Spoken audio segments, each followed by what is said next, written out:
It started on a quiet Saturday morning when Jacob, a retired Army Special Forces veteran, decided to mow his lawn wearing his old camouflage uniform. For him, it wasn't about showing off. It was comfortable, durable, and a piece of his life. That reminded him of years of service and sacrifice. But to one woman on the HOA board, known throughout the neighborhood as Karen, it was apparently a crime against her carefully curated idea of community aesthetics. Karen marched up, her phone already in hand, and snapped pictures of Jacob like he was committing some kind of offense. "You can't wear that here," she snapped, pointing at his camo pants.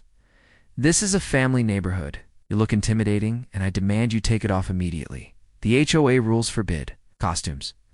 Jacob calmly shut off his mower, took off his ear protection, and said in a steady voice, "Ma'am, this isn't a costume. This is my uniform. I wore it overseas, and I wear it at home. No HOA rules can strip me of that." Karen wasn't backing down. She stormed off, loudly threatening to call the HOA board and even the police if Jacob didn't comply.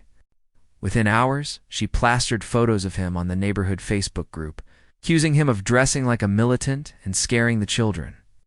What Karen didn't realize was that Jacob wasn't just a veteran, he was deeply respected by his old Special Forces unit, many of whom still lived nearby. Word spread quickly after his daughter posted about the incident. Several of his old brothers-in-arms decided to pay Karen Street a little visit. One Saturday morning, Karen woke up to find a group of veterans in full dress. Uniforms, not fatigues, but ceremonial attire, lined up neatly in Jacob's front yard, standing at attention. They weren't loud. They weren't rude.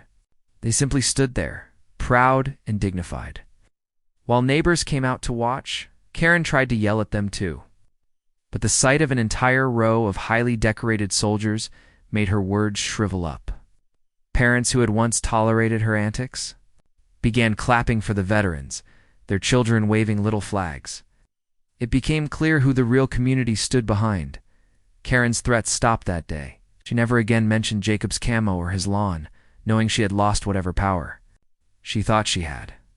And Jacob, he went right back to mowing his yard, this time with the faintest smile, knowing his service would never again be diminished in his own. Neighborhood Asterix, for more interesting and heart-touching stories, hit the subscribe button now.